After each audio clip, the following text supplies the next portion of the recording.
حکیم لقمان رحمۃ اللہ علیہ فرماتے ہیں، یاد رکھو عشق کی ابتدا میٹھی اور خوشگوار ہوتی ہے، پھر بعد میں دشواریاں جنم لیتی ہیں۔ دنیا دار انسان کی خوشی کی تمام کائنات دولت، طاقت اور حسن میں پوشیدہ ہوتی ہے۔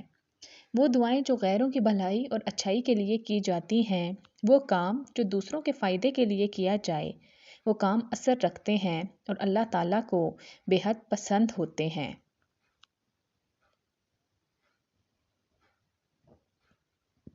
نیکی کی ابتدا یہ ہے کہ آدمی 7 دن تک محنت کر کے کمائے، لیکن اپنی ذات پر ایک غریب سے زیادہ خرچ نہ کرے۔ موت آنے سے قبل سب مال اپنی قوم کے سپرد کر دے۔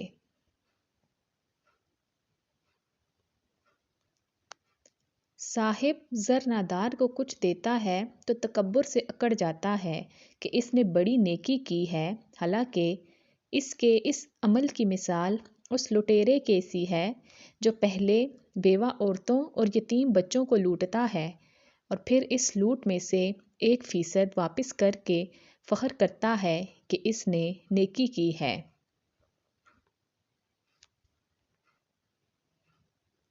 خدا کی بار بار تکلیف دے یا دہی تو خدا نے دنیا میں گنہگار کی سزا رکھی ہے۔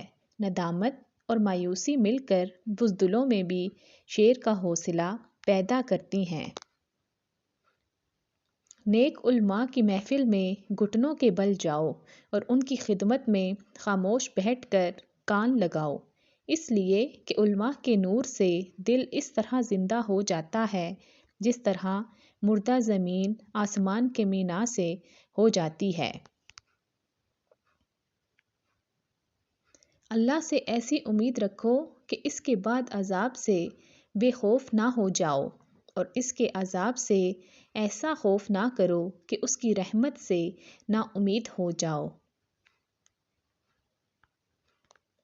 اس عورت سے شادی ہرگز مت کرنا جس کے اندر بے وقوفی اور جاہلیت کی ذرا بھی علامت ہو۔ اللہ سے بکثرت مغفرت مانگا کرو، نہ جانے کون سی گھڑی باعث قبولیت ہو۔ جب پیٹ بھرا ہوا ہو اس وقت کھانا کھانے سے گریز کرو۔ توبہ میں ہرگز دیر مت کرو کہ موت ہمیشہ اچانک آتی ہے۔ جو مرید حکیم ہو وہ 3 باتوں پر عمل کرتا ہے: نیند کا غلبہ ہو تو سوتا ہے، بھوک واقعہ تک پہنچے تو کھاتا ہے، گفتگو صرف ضرورت کے وقت کرتا ہے۔ جو کوئی علم و حکمت اور بزرگوں کی باتوں سے دور رہے اس کا دل مردہ ہو جایا کرتا ہے اور کسی کام کا نہیں رہتا ہے۔ خطا کار شخص تائب نہیں ہوتا جب تک اس کا دل پشیمان نہ ہو۔ زبان سے اس خطا کی معافی نہ مانگے اور اس کے بجائے آئندہ کے لیے نیک نہ بنے۔ غفلت اور سخت دلی سے بدتر کوئی چیز نہیں، یعنی غافل اور سخت دل ان کی وجہ سے بلا میں پھنسا رہتا ہے۔ معرفت کے درخت کو فکر کا پانی دیتے ہیں اور آخرت کے درخت کو جہل کا پانی دیتے۔ توبہ جہل کے درخت کو ندامت کا پانی دیتے ہیں، محبت کے درخت کو منافقت کا پانی دیتے ہیں۔ سچے فقراء کا سارا کام متانا وہ حقیقت ہے، اس لیے ان کے ساتھ مزح و ظرافت کو ترک کر دو۔ خوبصورت سانپ کے اندر ہلاک کرنے والا زہر ہے۔ دوزخ کا راستہ حسین نظاروں سے بھرا پڑا ہے، جہاں پھولوں کے فرش بچھے ہیں، حسن و عشق سے ہم آغوش ہیں، راگ رنگ اڑاتا ہے۔ کثرت سے کی گئی عبادت سرور پیدا کرتی ہے، لیکن عمل کے گواہ کے کمزور ہو جانے کے علاوہ انسان اجتماعیت سے غافل ہو کر انفرادیت کا بندہ بن جاتا ہے۔ گناہوں پر جسارت زندگی کے خوشنما باغ کو جلا کر راکھ کر دیتی ہے۔ جوانی کی عیش بڑھاپے میں آگ کے انگارے بن جایا کرتے ہیں۔ اکثر غلط تربیت اور بے جا غرور بھی مزاج کو برہم رکھتے ہیں، شخصی ملکیت سیرت کو برباد کر دیتی ہے، دل تنگ ہو جاتا ہے۔ موٹی عورت کو سونف کے کچھ دانے نیم گرم پانی میں ڈبو کر پلاؤ، بہت جلد موٹاپا کم ہونے لگے گا۔ اگر کوئی شخص تمہارے سامنے کسی کا گلہ کرے کہ فلاں بندے نے میری آنکھ اندھی کر دی ہے، تو جب تک تم دوسرے کی بات نہ سن لو اس وقت تک یقین نہ کرنا، کیونکہ ممکن ہے کہ اس شخص نے اس کی دونوں آنکھیں پہلے ہی نکال دی ہوں۔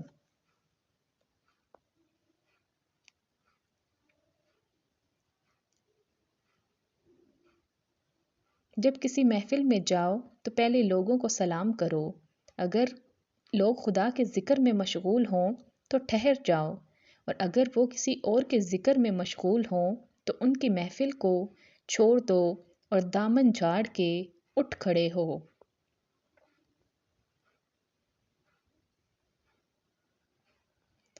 برے لوگوں سے پناہ مانگتے رہو اور جو اچھے ہیں ان سے بھی ڈرتے رہو۔ دنیا میں نہ پھنسو اور اپنے دل کو اس میں نہ لگاؤ، کیونکہ تم دنیا کے لیے نہیں پیدا کیے گئے ہو۔ جو کوئی دوسروں پر رحم کرتا ہے خود اس پر رحم کیا جاتا ہے، جو خاموش رہتا ہے امن میں رہتا ہے، جو اچھی بات کہتا ہے اس سے فائدہ اٹھاتا ہے، جو شخص جھوٹ بولتا ہے وہ گنہگار ہوتا ہے۔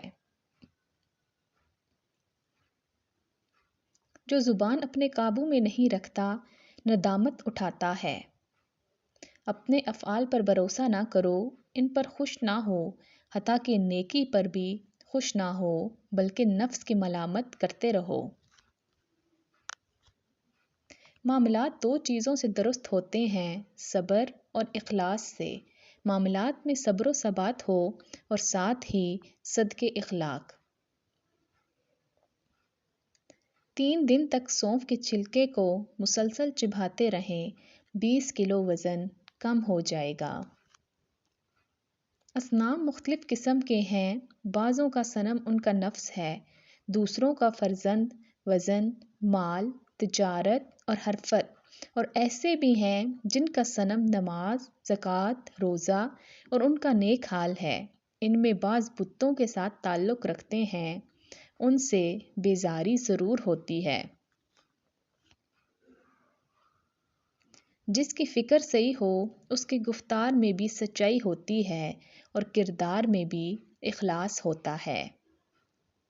دولت مندی کی خواہش کی علم میں پائی، عافیت کی خواہش کی زہد میں پائی، حساب دہی سے بچنے کی خواہش کی خاموشی میں پائی، راحت کی خواہش کی مایوسی میں پائی۔